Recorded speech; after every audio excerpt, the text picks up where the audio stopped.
The KGW Plus TV app, streaming 24/7. Local news from the team you trust. Track how the weather will impact your day. Breaking news live from the scene. All the local news you need. KGW Plus. Download on your TV and watch for free. On Weather Impact Alert Days, stay informed, prepared, and connected with KGW and KGW Plus. Coverage that alerts you to what's coming and how it will impact you. Watch extended weather coverage on KGW Plus.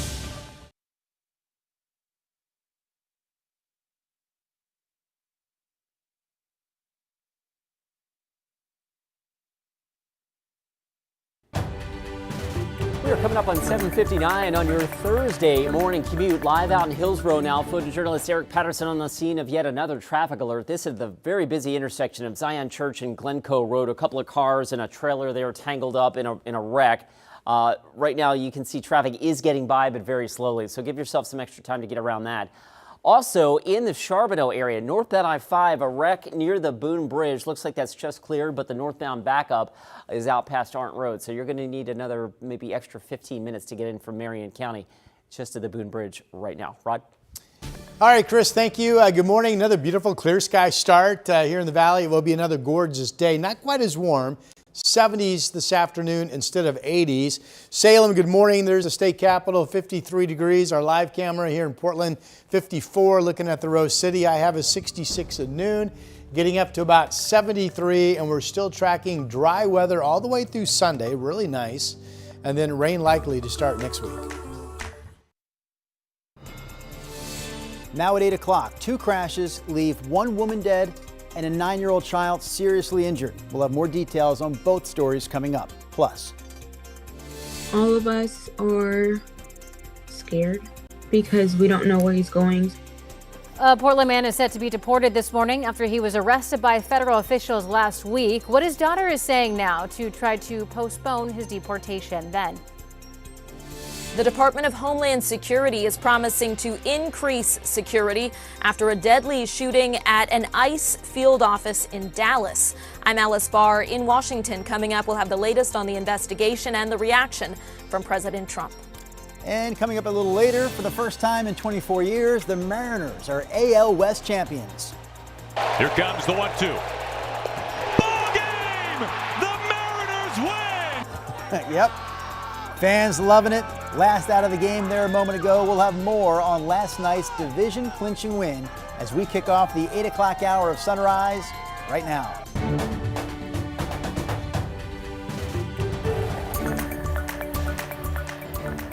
Good morning, and thank you for joining us live at 8 o'clock. I'm China Green. And I'm Drew Carney. Chris McGinnis and Rod Hill also with us on this Thursday morning. Rod Hill, let's talk about the forecast. Yeah, we have another gorgeous day. Talk about a great week in terms of especially late September weather. It was a little warmer yesterday. Portland's been up in the 80s the last two. Today we'll hold it in the 70s.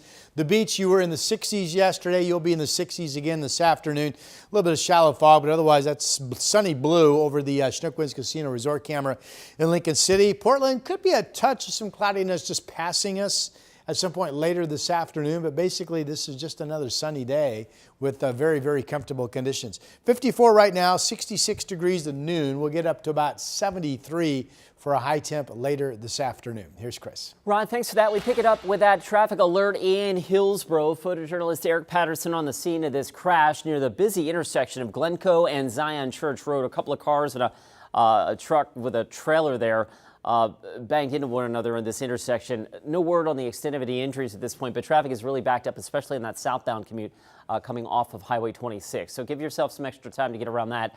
In terms of the freeway, the drive on the Sunset inbound, I mean, the drivers are staring right into that rising sun. So that's obviously adding to some of the local slowing there. You're tripping from Hillsborough is back up to 33 minutes. And last but not least, down in the Wilsonville area, an earlier crash on I-5 in the Charbonneau area northbound. Looks like that's just now cleared, but there's still a good 10 to 12 minute delay for folks getting in from Donald and Aurora north to Wilsonville. Guys? Thank you, Chris. We start with breaking news overnight. A woman is dead after a hit and run on North Marine Drive near North Anchor Way. When Portland police arrived at the scene at 10:40 last night, they found the woman dead. They say that the driver left the scene. No one has been arrested. Anyone with information is asked to contact police. A 9-year-old boy is in the hospital this morning with life-threatening injuries after he was hit by a car while riding an e-scooter. Police say this happened just after 7:30 last night in southeast Portland near 122nd and Lincoln. They also say the driver of the car stayed at the scene and is cooperating with investigators. A Portland man is set to be deported this morning after he was arrested last week. He was one of 2 people arrested by ICE in North Portland. Sunrise reporter Corey Johnson joins us live from downtown after hearing from his family. Corey? That's right, Drew. China, the daughter of that man, says her family hopes by sharing this update something can be done to either postpone or stop her father's deportation altogether. Now, Lisbeth Areola Ramirez said immigration officials would not say where they would be deporting her father, whom she identified as Rafael Areola Caballero, but the family assumes Mexico. On September 16th, federal immigration officials arrested Caballero on his way to work, breaking his car window. Caballero's daughter says her dad offered the agents a red card, which had printed on it the rights available to undocumented people facing detention. Now, on Wednesday, Ramirez says her father called from the ICE facility in Tacoma, Washington, to say he would be deported this morning. His family says he moved to the United States from Mexico 20 years ago and is undocumented. She believes traffic violations are the only thing on his record. There's only so much that can be done, regardless if he does get deported or not. Because how they took him is not the way that they should have taken him. Now, Ramirez says her father had elbow surgery 3 weeks ago and still has stitches. She says her family is afraid that he's injured and not receiving the proper care. Now, we reached out to ICE officials for more details on the deportation. We have still not heard back yet. Drew, China. All right, Corey Johnson with the latest on this local ICE-related story. Meanwhile, investigators are working on a motive that led a man to open fire on an ICE field office in Dallas, Texas yesterday. NBC's Alice Barr has more details on the shooter after FBI agents say they found bullet casings etched with anti-ICE messaging.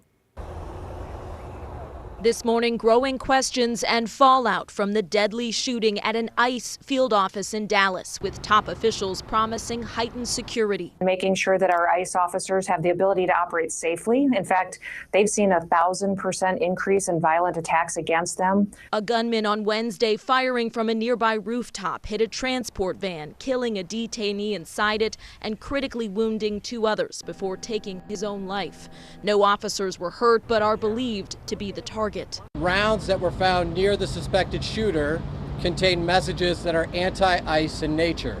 Investigators releasing this image of a bullet casing etched with the words anti-ICE, along with photos of bullet holes in a window and an American flag inside the facility. Multiple senior law enforcement officials identifying the suspect as 29-year-old Joshua John. His brother told NBC News John didn't have strong feelings about ICE and wasn't interested in politics on either side as far as he knew. President Trump blaming Democrats, posting, "I am calling on all Democrats to stop this rhetoric against ICE and America's law enforcement right now." Top Republicans with similar messages. To every politician who is using rhetoric demonizing ICE and demonizing CBP, stop. One Dallas pastor who's been praying with other clergy members outside Dallas ICE headquarters, calling for justice for migrants and against violence, speaking out against the shooting. It couldn't be more opposite of the kind of message that we've been trying to witness to. Among the voices now calling for common ground. Other signs of the increased violence the DHS secretary pointed to include an ambush-style shooting on an officer outside another ICE facility in Texas. And during protests against ICE this summer in California, a man appeared to open fire at immigration agents there. In Washington, Alice Barr, NBC News. Meantime, a $4.5 million project is underway to upgrade security at Portland's ICE office. Federal records show earlier improvements began in 2022 with strong fencing, new gates, reinforced glass, and added lighting. The latest contract expands exterior security, including bulletproof glass, upgraded lighting, and protected ID card readers. In June, federal records show $220,000 were spent to board up the ICE office windows, but last week, Portland cited the building for land use violations, which included saying the boards lacked permits and that the plywood must be removed. As TriMet works to close its $300 million budget gap, it's asking riders for feedback on 2 rounds of service cuts. One is planned for November of 2026, the other in December of 2027. Between now and the end of next month, riders can fill out an online survey ranking the different service cut scenarios. Shortening the max green line, eliminating some bus routes, and reducing service hours are all possibilities. We have the web page to take part in this right there in the orange line at the bottom of your screen. It is trimet.org/service cuts. China Green, can you finish this web page for me? It's rodhill.org/ Tiny. Did you say tiny? I can't. I did not. Rod, I wouldn't have set that up if I saw that coming. I was thinking, that was weatherman? Oh. Thank you, China. Weatherman, meteorologist. Thank you for thinking of me as slim. You think of me as slim. I appreciate that very much. No waist. Thank you. No way. That's what it was. I don't know what I was thinking. Tiny, no waist. Wait, what did you think it meant, Waist. Drew? Yeah. No, that's. What did you think it meant, Drew? Neck. I thought she was referring to your neck. I worked out a couple years ago. I did some push-ups, I remember. Here's a look at a little push of cooler weather in the satellite picture. I just point this out. There's no moisture in it for us, but we may see these clouds hold together, and if so, later this afternoon we see a period of some passing cloudiness. That's it. Otherwise, today we're all sunny, we're all beautiful. A little bit cooler in most areas than it has been the last couple of days, but really nice late September weather. Okay, how cool was it earlier this morning?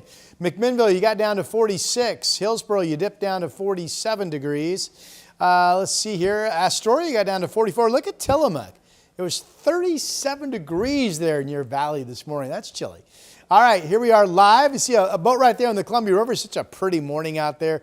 Light winds, glassy waters. The springs at the waterfront camera there, 54 degrees. We'll jump across the river into Oregon and look across the Willamette. We are here comes the number 54, beautiful sunshine, blue skies.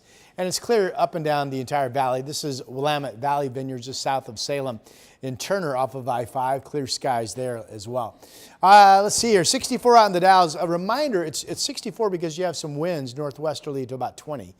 Could be 30, 35 mile per hour wind gusts from Hood River east through the Dalles out into Pendleton today. And this afternoon and this evening, you folks under a red flag warning for high fire danger because of the return of those gusty winds. So just remember, sparks could easily ignite into a brush or grass fire, so just use caution as you're outside working or playing. Later today, 80 in Pendleton, just beautiful weather. Look at the sun, 78 in Bend, 70s from Portland down to Eugene, generally 60s at the coast. 7-day continues to be dry through Sunday. Again, today's high 73. That would be 10 degrees cooler than yesterday. There's that rain still on track to start next week beginning on Monday. Here's Chris. Rod, thanks for that. I want to pick it back up in Hazeldale, and that's not the drive I wanted. Yeah, let's go back up to Hazeldale. Something is hanging up the commute right now on I-5 southbound. It looks like we've got a crash near Main Street or down a little closer to SR 500. The crash is on the shoulder now, but there's a pretty good backup that extends back to 78th Street. So heads up there, your southbound commute getting a little extra busy north of SR 500.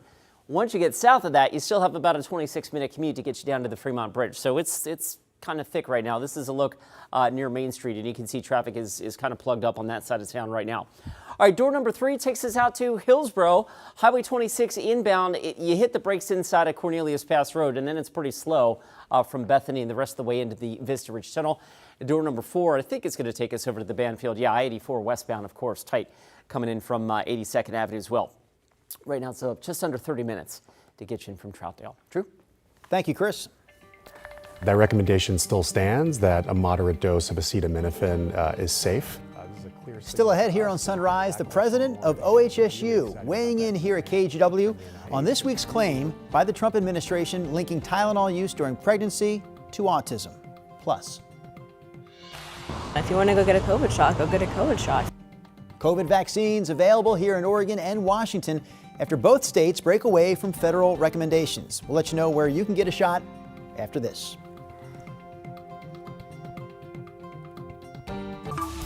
The KGW Plus TV app, streaming 24/7. Local news from the team you trust on your time. Track how the weather will impact your day. Certainly becoming increasingly hazardous. Extended, continuous coverage of breaking news live from the scene. That snowpack is still heavy. Go deeper with in-depth interviews and exclusive reporting. All the local news you need, live or on demand. KGW Plus. Download on your TV and watch for free.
On Weather Impact Alert Days, stay informed, prepared, and connected with KGW and KGW Plus. Coverage that alerts you to what's coming and how it will impact you.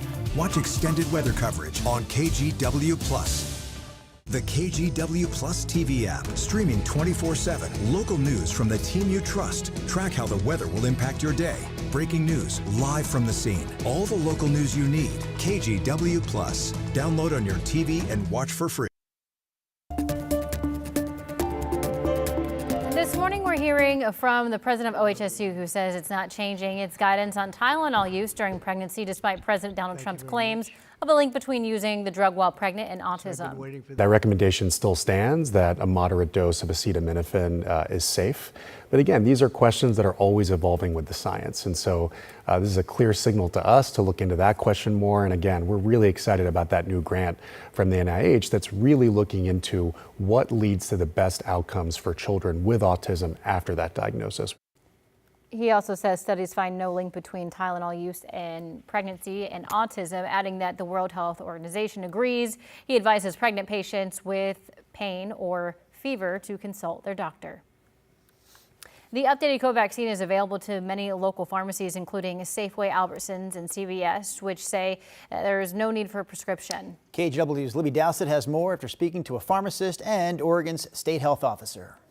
Outside Safeway in Portland's Pearl District, wide support for COVID shots, now without a prescription. I called earlier and they weren't, and now they are, so I'm going. If you want to go get a COVID shot, go get a COVID shot. The confusion started weeks ago with new federal guidelines on COVID-19 vaccines, recommending it only to those over 65, those with high medical risk factors, or those with a prescription from their doctor.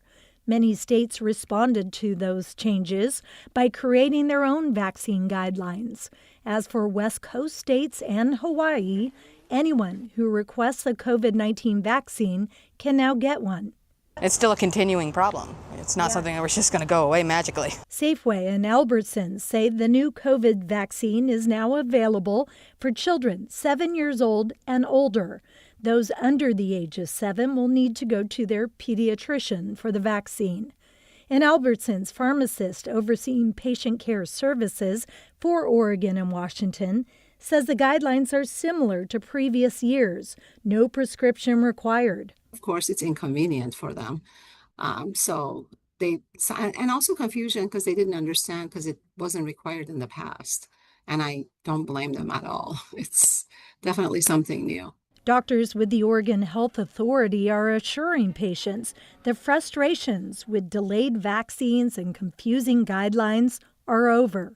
And some pharmacies may not have all the stock in place and may not have updated their protocols, but we're hearing from people and from pharmacists and our partners on the ground that in most places that's in place and that they were really happy to see those changes from the Board of Pharmacy. Dr. Dean Seidlinger says patients now have one set of recommendations for Western states, and customers only need to worry about finding time for the shot. hopefully there's less frustration out there in Oregon this week than there was last week. And we'll continue to look to try and look at our data, look at the evidence, make recommendations to folks in Oregon about getting vaccinated, and that they can trust those recommendations because they're based on the latest data. Libby Dowsett, KGW News.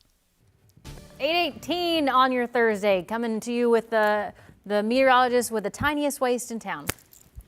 Thank you, China Green. You're welcome. You missed it earlier in the show. China referred to me as tiny, which your waist? Apparently me losing a half a pound over the last 3 weeks is starting to show. Yeah, thank you very much. Congratulations.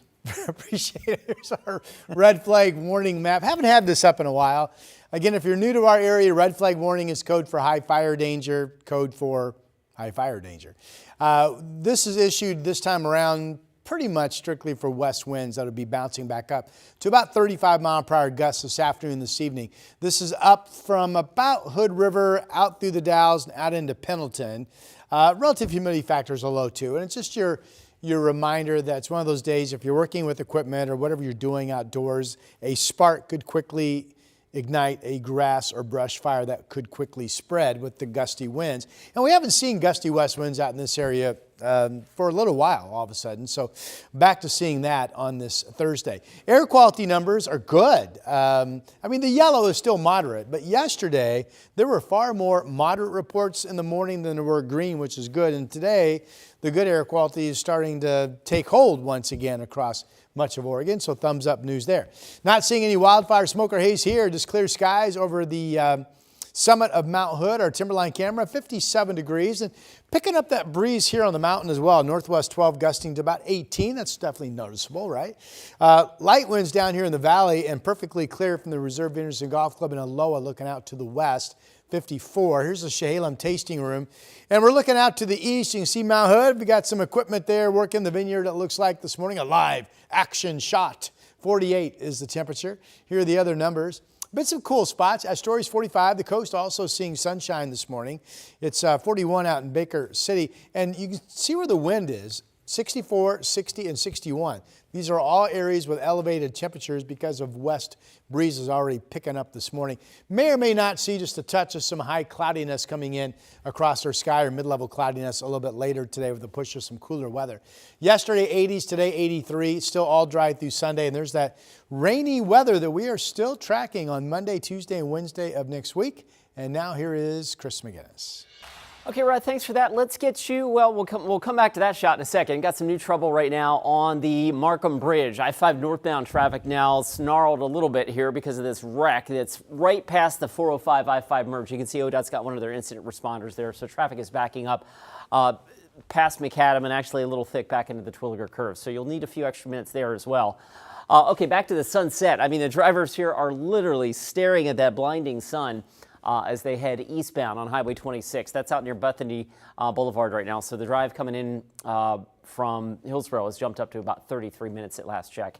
And that's your update for now. Guys, back to you. Thank you, Chris. The first lawsuit has been filed after that deadly mid-air collision over Washington, D.C. The family of one victim says the government and airlines failed to act despite dozens of near misses. More on the families and what they're expected to do next. KGW Plus TV app, streaming 24/7. Local news from the team you trust. Track how the weather will impact your day. Breaking news live from the scene. All the local news you need. KGW Plus. Download on your TV and watch for free. On Weather Impact Alert Days, stay informed, prepared, and connected with KGW and KGW Plus. Coverage that alerts you to what's coming and how it will impact you. Watch extended weather coverage on KGW Plus.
We have now issued a weather impact alert. We could expect conditions in some parts of our area to change drastically pretty soon, right? And very quickly, yes. This is significant rainfall coming our way. You'll definitely want to be extra cautious. Certainly becoming increasingly hazardous. We've got the potential for some tree limbs or even trees or power lines to come down. Of course, when you hear thunder, it's always best to take cover. On Weather Impact Alert Days, stream extended coverage on KGW+. Welcome back to Sunrise. The family of one of the 67 people killed when a passenger airplane collided with an Army helicopter over Washington, D.C. earlier this year announced that they're suing the FAA, the Army, and American Airlines. The lawsuit alleges the three parties failed to recognize warning signs a major crash could happen after more than 30 near misses were documented in the area. NBC's Sam Brock brings us the latest. The heartbreak caused by the deadliest domestic plane crash in nearly a quarter century will be hard to heal from. And now the victims' families are demanding answers. Many of us have been asked whether we dread the idea of rehashing the worst days of our lives in court. Our answer today is clear. We're ready. Doug Lane lost his wife Christine and their 16-year-old son Spencer, a figure skating prodigy, when their plane collided with an Army chopper near D.C.'s Reagan Airport. All 67 people on both aircraft were lost. We think this story is actually much bigger and actually can be traced back years prior to that in terms of decisions that were made across the FAA, the U.S. Army, and American Airlines. On Wednesday, Rachel Crafton, whose husband Casey also died, became the first family member to file a wrongful death lawsuit against the FAA, the U.S. Army, and the airlines involved. The suit says the United States Army flight crew failed to operate the Black Hawk helicopter at or below the mandatory altitude and noted a documented history of over 30 near-miss events where aircraft landing at DCA came within less than 1,000 feet from colliding with a helicopter. Dozens of other victims' families say they're preparing similar legal action, like Amy Hunter, whose cousin Peter, his wife, and their 2 kids all lost their lives. Everly and Lydia would be celebrating their birthdays this weekend. It's going to be hard for our family. The FAA telling NBC News in part, since the accident, Secretary Duffy and the FAA have acted decisively to make the skies over our nation's capital safer. American Airlines saying our priority since January 29th has been supporting the families, adding it has a strong track record of putting the safety of our customers and team members above everything else. For many families devastated by the air disaster, like Matt Collins, whose brother Chris was on a business trip, the goal is clear. Well, I'd like to see the government entities be held responsible. I think it was plainly obvious what had been happening for years.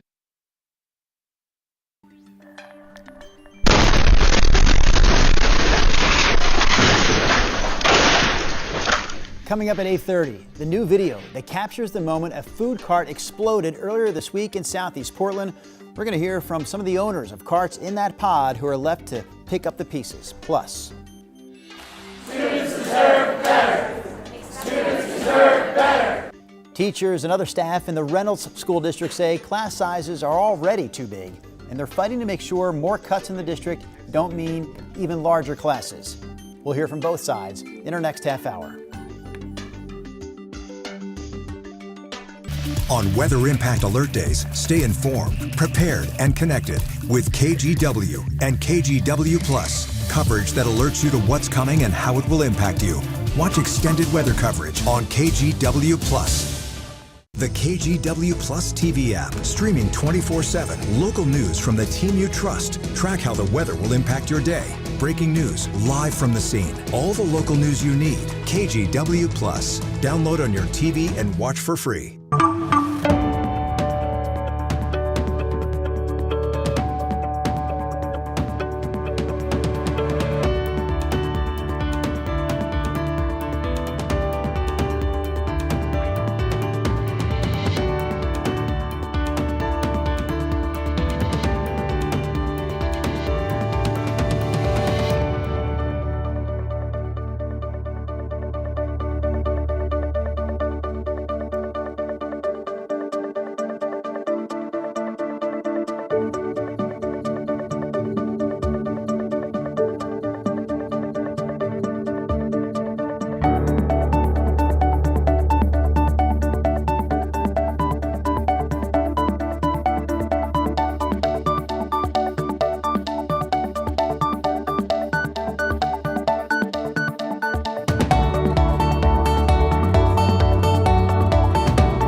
issued a weather impact alert. We could expect conditions in some parts of our area to change drastically pretty soon, right? And very quickly, yes. This is significant rainfall coming our way. You'll definitely want to be extra cautious. Certainly becoming increasingly hazardous. We've got the potential for some tree limbs or even trees or power lines to come down. Of course, when you hear thunder, it's always best to take cover. On Weather Impact Alert Days, stream extended coverage on KGW+.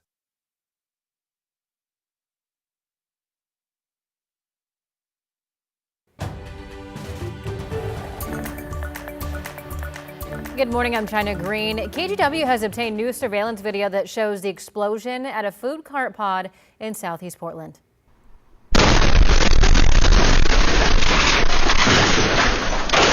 Yeah, that was a new view from the Crystal Guide store right next to the Springwater Cart Park on Southeast 82nd. The store and 8 carts were damaged. Firefighters say a leaking propane tank in one of those carts caused the explosion. Headed over to Rod Hill for a look at weather. Well, from the Here We Go Again department, another clear sky start, another beautiful day. Yesterday, 80s in the valley, today 70s. You'll notice the difference. 70s pretty much considered normal for this time of the year. That was Salem live. Here's the Rose City live. We're at 54 degrees. We'll be 66 degrees at noon, getting up to about 73 for a high with the northwest wind 5 to 15. Might notice a little bit of passing cloudiness later today, but generally this is not only a dry forecast, but a sunny forecast all the way into Sunday. And then, yes, confidence seems to be building that we will see rain at times beginning Sunday overnight all the way into Wednesday of next week.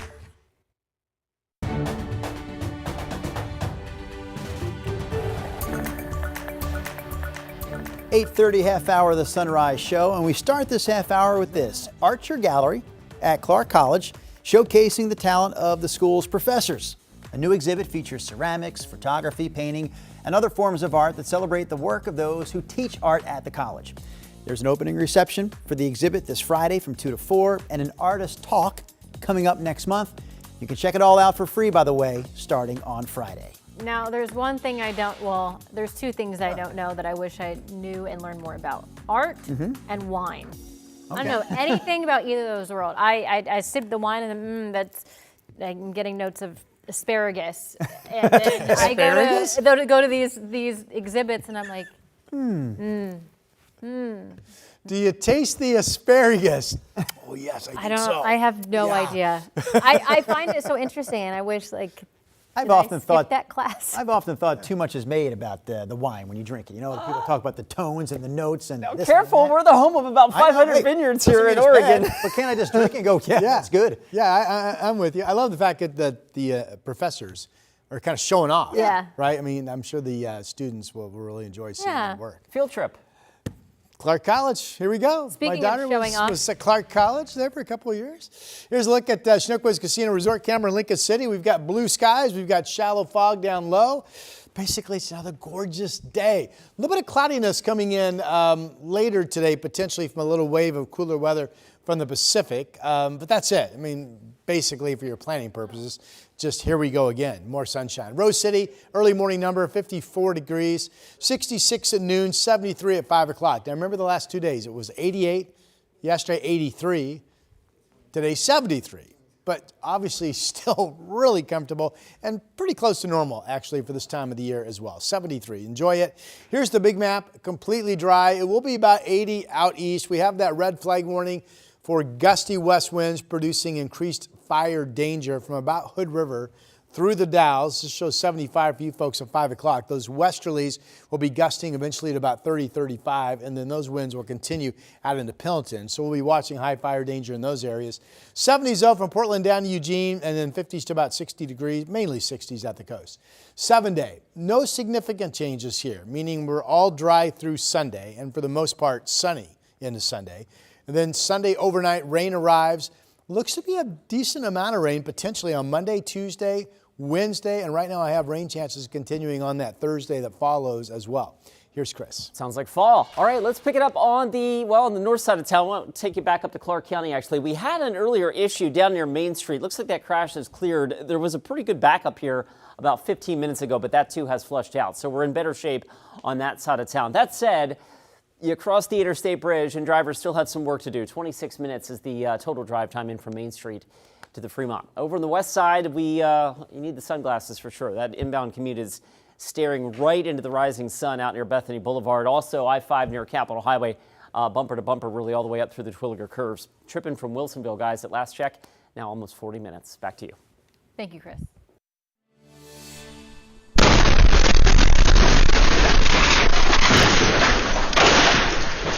KGW has obtained new surveillance video that shows the explosion at a food cart pod in southeast Portland on Tuesday. That was a new view from Crystal Guide Store right next to the Springwater Cart Park on southeast 82nd. The store and 8 carts were damaged. Firefighters say a leaking propane tank in one of the carts caused the explosion. This Saturday afternoon, the store will hold a maker's market as a fundraiser to help with cleanup efforts. Portland Fire says 2 people managed to survive after they bailed out of a car that caught fire on Highway 26. This happened just after 11 o'clock yesterday morning on the off-ramp to the Oregon Zoo. Officials say the car was heading up Sylvan Hill when mechanical issues sparked an engine fire and also caused the brakes to fail. So the driver pulled off the road, couldn't stop altogether, told their passenger to roll out of the car, and then the driver did the same. Both were taken to the hospital. The U.S. Marshal Service has officially declared Travis Decker dead. Investigators had been searching for Decker since late May after he was accused of killing his 3 young daughters in central Washington. Last week, remains believed to be Decker's were found near Leavenworth, less than a mile from where his daughters were found dead. The Chelan County Sheriff's Office says it's still waiting for DNA confirmation from the state crime lab before it officially closes the case. Multnomah County Sheriff continues to deal with the case of a murder suspect who was mistakenly let out of jail this week. The mistake is being blamed on a clerical error, basically a paperwork problem. That's 26-year-old Tyler Sage right there. He remains on the loose after he was able to bail out of jail on Monday, even though a judge ordered that he remain in custody. Sage is charged with second-degree murder stemming from a shooting at a Gresham apartment complex 4 years ago. The judge denied bail for Sage during a hearing just last week, but the court documents filed from that hearing actually did show a bail amount. Initial release order was signed on September 17th, which many of you have reviewed. It contained information that indicated that Sage's bail had been set to $5,000. We are taking this incident extremely seriously. That was Multnomah County Sheriff Nicole Morrissey O'Donnell. She says her office is conducting a review to see how communications with the court can be improved. She also says at this point, no employees have been put on leave over this. In Salem, police say a man is facing multiple charges after he allegedly exposed himself to a family, then shot at the car. This was just after midnight west of I-5 in a parking lot on Silverton Road. 53-year-old Jeffrey Holland is accused of exposing himself to the family while they were in their vehicle, banging on their window, then going into a nearby shop that he owns to get a gun. Police say that he fired at cars as the family drove off. Officers later stopped Holland's truck and took him into custody. He faces several charges, including unlawful use of a weapon, menacing, and public indecency. Concerns over layoffs and other cuts in the Reynolds School District have staff, students, and parents there speaking out. KGW's Amma McCarty has more on what could be some tough trade-offs in East Multnomah County. Students deserve better. Students deserve better. Teachers and staff fired up at the Reynolds School District's board meeting Wednesday night. Class sizes are too large, our caseloads are too large. It's only the 4th week and people are feeling burnout. Last May, the district slashed the budget by 20%, a $25 million cut. That in turn led to more than 100 layoffs. Now even more could be coming. The student-facing staff are, in our minds, the people that we most need to protect. Putting educators and support staff on edge. We also don't have any real clarity right now on what those staff cuts would look like. The unions for certified and classified staff tell KGW that since the district still has a $5.5 million deficit, furloughs might be needed. We're talking about 10 furlough days right now, which is a huge amount of wages for our people and service days for our students, education days for our students, and it's rough. As voiced in the board meeting, many agree neither furloughs nor cuts seems like a good option.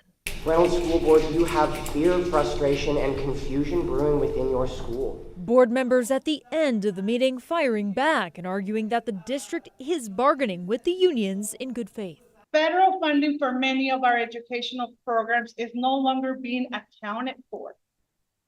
state funding has decreased compared to previous years. And student enrollment has declined, affecting the further impact of revenue. Why isn't the union speaking truthfully about the real reasons why we're in this situation? Again, that was Alma McCarty reporting for us this morning. We did reach out to the district as well, but haven't heard back yet. The unions, meanwhile, say there are several meetings about this on the calendar. One of them is set for today. Washington officials say recent cuts to fire reduction funding will put homeowners at risk. The program began in 2021 to help homeowners clean brush, trees, and other fuels that can spread wildfires. It was funded at $125 million every 2 years, but is now cut to $60 million starting next year. One homeowner who lost her house in the Burdoin fire told us that the state fund work done on her property before the fire made all the difference. To come back to it afterwards and to see that it had burned as predicted and where the treatments we had undertaken, the ability to protect our property the way it did so proactively, it helped immeasurably. Officials say they plan to ask the state for full funding. All right, we are cruising along here on the Sunrise Show this morning. Just 20 minutes left, Chris McGinnis. So let's take one final big look at the traffic situation out there. Chris is going to roll. We are into the busiest part of the morning commute right now, and it's slow out there. Whoop, there goes camera. Oh, wait for it. Okay, so one spot that was really messy earlier has cleared up. I'm happy to show you this. This is I-5 north of Main Street. South of there, folks still have their work to do to get into town. Still about a 30-minute commute to get down to the Fremont Bridge. On the other side of town, inbound Sunset Highway 26 out near Bethany Boulevard, it's now that the sunrise is getting later and later, it's coinciding with the eastbound commute on the Sunset, the busiest time in the morning with the sun right in the driver's eye. So that sun glare is definitely adding to some slowing there. As it is near Capitol Highway, there's I-5 coming up over Breeze Hill and then heading up into the Twilliger Curve. So that's a slow commute. At last check, just shy of 40 minutes to get you in from Wilsonville Road to downtown. China? Thank you, Chris.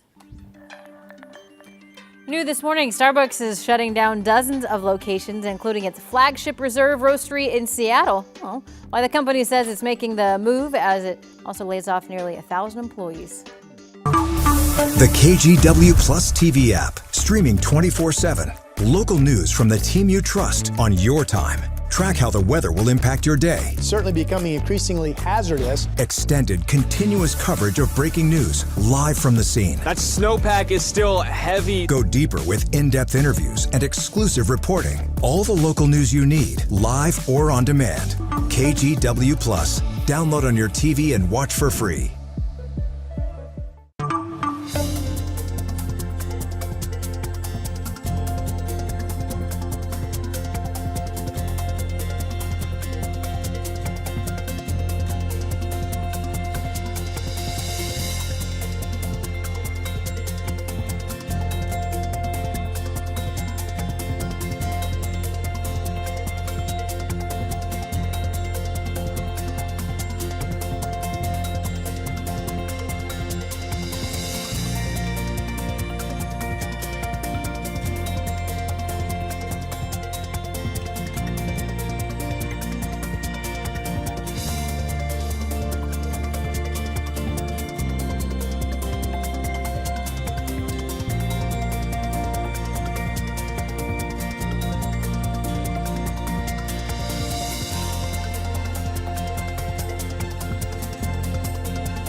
We have now issued a weather impact alert. We could expect conditions in some parts of our area to change drastically pretty soon, right? And very quickly, yeah. This is significant rainfall coming our way. You'll definitely want to be extra cautious. Certainly becoming increasingly hazardous. We've got the potential for some tree limbs or even trees or power lines to come down. Of course, when you hear thunder, it's always best to take cover. On Weather Impact Alert Days, stream extended coverage on KGW Plus.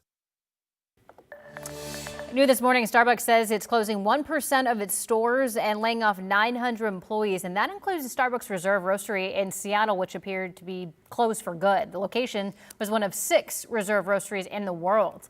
Our sister station Seattle went to the roastery this morning and found the windows boarded up and signs reading in part, With heavy hearts, we announced the closure of the Seattle Reserve Roastery. Thank you for making us a part of your life. The closure comes just days after contract negotiations took place between Starbucks and union baristas, pushing for better hours and higher pay. Baristas were also seen protesting outside the Reserve location on Monday. Some sports headlines this morning. The Blazers' sale could be in jeopardy after Raj Sports, the ownership group behind the Thorns and the new Portland Fire, filed a lawsuit that goes after one of the investors involved in the pending deal. The lawsuit targets the founders of Panda Express. They're part of the group involved in the Blazers sale. The suit claims they violated a confidentiality and exclusivity agreement, and it blocks them from any deals related to the Blazers. It was just 2 weeks ago that a group led by Tom Dundon, you see him right here, owner of the NHL's Carolina Hurricanes, reached a formal agreement to buy the Blazers for more than $4 billion. It's not clear at this point what impact, if any, this lawsuit will have on the sale. The Timbers are still in the running for a spot in the playoffs. The team sits in 7th place in the Western Conference after tying with the Whitecaps last night. There are just 3 games left in the regular season, so the Timbers need all the wins they can get to make the playoffs. They host FC Dallas on Saturday. And the Hillsboro Hops just announced Adidas will be the team's 5th founding partner for its new ballpark. We're excited to work with Major League Baseball, the Hops, and what it means to our entire ecosystem from a baseball perspective, all the way from youth to pro. And the opportunity for us to form deeper roots in the community through the lens of baseball and through the lens of what's going on out in Hillsboro, we're incredibly excited to accelerate that. The new Hops ballpark is set to open on April 7th next year. You can also buy season tickets now by calling the Hops front office. Here comes the 1-2. Ball game! The Mariners win! Yes, Rod? Called that right before I could tell that the guy didn't hit it. That was an instant call. Ball game. Swing and a miss. See ya. Struck him out. All right, for the first time since 2001, the Mariners have won the AL West. Now, they had already clinched a spot in this year's playoffs, but last night's win over the Rockies sealed the deal on their first division title in 24 years. And yes, if you're wondering, Cal Raleigh hit another home run. Last night, he hit his 60th of the year. That ties Babe Ruth for 3rd most in American League history. So he's good. Well, what do we call him? What do we call Cal Raleigh? God, I hate Please. The big dumper. That's his nickname. Because he has a big butt. Anyways, because of that win, the energy at T-Mobile Park in Seattle last night was electric, and the energy poured over into the streets as well. The big dumper can cause a lot of electricity, I tell you. Christian Balderas with our sister station in Seattle hit the Seattle streets to get a vibe check, and things actually got a little crazy. Look, a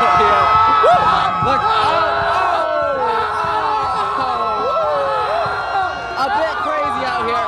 Clearly history has been made. Let's go! Let's go! A lot of love out here, a lot of love out here. Let's go!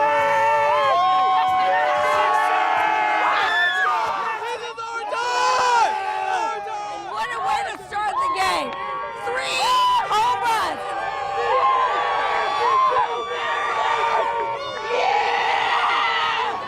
That's magic. Let's go!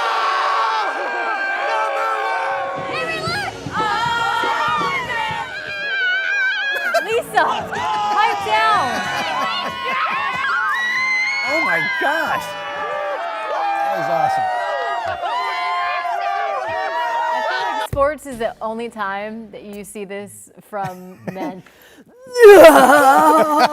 Shaking so The much. only time? Well, You know, here's the deal. I do that when I'm barbecuing, by the way, but go ahead. I'm sorry, did I just spit? Anyway, the Mariners. Playoffs start next week, in case you're wondering, Rod. The playoffs start next week. It was 24 years ago that the Mariners last won a division title. That's the year they won 116 games. I mean, that was one of the greatest teams I ever saw in the history of all my watching baseball. Kind of the tail end of some guys being jacked up, if I remember correctly. Oh, the steroid era? Yeah. Yeah, Brett Boone hit like 92 home runs. So I worked in Cincinnati when he was a second baseman in Cincinnati. The guy couldn't hit a fly with a fly swatter. Yeah. And then all of a sudden he moves to Seattle and he's I'm like, what the heck?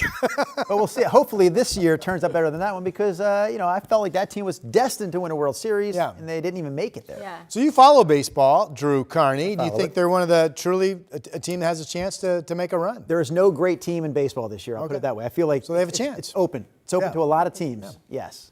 And baseball's so weird. You never know what. You have to get hot. And you have to have a pitching staff that gets hot as well, and then you're off and running. Hey, I want to show you a map I showed you earlier in the week. This is the NOAA October outlook. And remember, we made a big deal of circling above normal precipitation area for Oregon, especially up into Washington. Now, they projected this month, September, to be above normal too. And it's possible we get enough rain on this coming Monday, Tuesday to get up close to normal, which would be about 1.5 inches for the month. Now, typically October goes about 3.5 inches of rain and doubles the number of rainy days. So we'll see how much rain we end up with next month. From that, I go to our rain projection map just for the final 2 days of September, which is this coming Monday and Tuesday. This is the latest number update from the European model. Like yesterday, please notice that everybody across our state is looking for a chance of measurable precip. The numbers up and down the I-5 corridor, 1/4 to 1/2, and about 6/10 at the coast. This model was much drier yesterday. Today's numbers from the European model kind of match the other weather models. So we'll see. And then October starts Wednesday, and there could still be more rain on Wednesday, Thursday of next week. And the extended outlooks for October show quite a few periods of what could be 2 or 3 days of getting some rain. So we'll see. Back to today, let's get you out the door. It's a beautiful clear sky start. The west is dry except for the rain you see here in Nevada and Northern California. This, by the way, is more than anything, is just a push of some cooler weather coming inland. But these clouds could hold together, and if so, we would see a little bit of passing cloudiness in our skies coming in from the west later today and this evening. Right now, we're all clear. A reminder, we have the first kind of large-scale red flag warning for high fire danger we've seen in a little while. Weather Service has popped this up mainly because westerlies have returned. Gusting today 20 to 35 miles per hour from about Hood River and then east out toward Pendleton. And this simply means, especially if you're working outside with machinery, a spark could easily ignite a grass or brush fire today, and the winds would whip that and turn it into a concern in a hurry. So FYI on that. I've zoomed into Timberline a little bit from our Timberline Lodge camera. That's all that's left of the Palmer Snowfield right there. And of course, not much snow from the remaining glaciers as everything just continues to melt. Seems like almost a little bit more so and more so every single year. Here's the Vancouver live camera showing off the beautiful sunshine that we have this morning. So again, we're all sunny. Story 45, Salem 53, Portland 54, 61 over in Bend right now. Our 7-day forecast still showcasing a dry forecast through Sunday. Really great late September weather. There's the rainy switch Monday, Tuesday, Wednesday of next week. And now it is birthday time. All right, our party today, we've got 2 participants. Up first is Cora, 9 today in Vancouver. Happy birthday to you. Great picture, celebrating with the balloon there. And then also celebrating a birthday today is Terry over in Terrebonne with her passenger cohort there in the car. Really fun picture, 41 today. Hope you have a great birthday. That's our list, birthdays at KGW.com, and we will celebrate with you. Here's Chris. All right, well, the show is winding down, but the traffic is not. Let's go ahead and pick it up on the Markham Bridge. I-5 northbound. ODOT's been with this little fender bender here on the shoulder for a little while. The northbound left lane is still blocked on the top deck there of the Markham, and that's got traffic pretty solidly stacked up back through the Terwilliger Curves all the way back to Capitol Highway. So folks coming in from the south side of town certainly need some extra time. That drive is still about 36 minutes from Wilsonville. Not to be outdone, the drive in from Hillsborough also running really thick in the sunrise coming up over the Sylvan Hill. There you go, live from Skyline Boulevard. That's also about a 30-minute commute from Hillsborough. We'll be right back. The KGW Plus TV app, streaming 24/7. Local news from the team you trust on your time. Track how the weather will impact your day. Certainly becoming increasingly hazardous. Extended, continuous coverage of breaking news live from the scene. That snowpack is still heavy. Go deeper with in-depth interviews and exclusive reporting. All the local news you need, live or on demand. KGW Plus. Download on your TV and watch for free.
The KGW Plus TV app, streaming 24/7. Local news from the team you trust. Track how the weather will impact your day.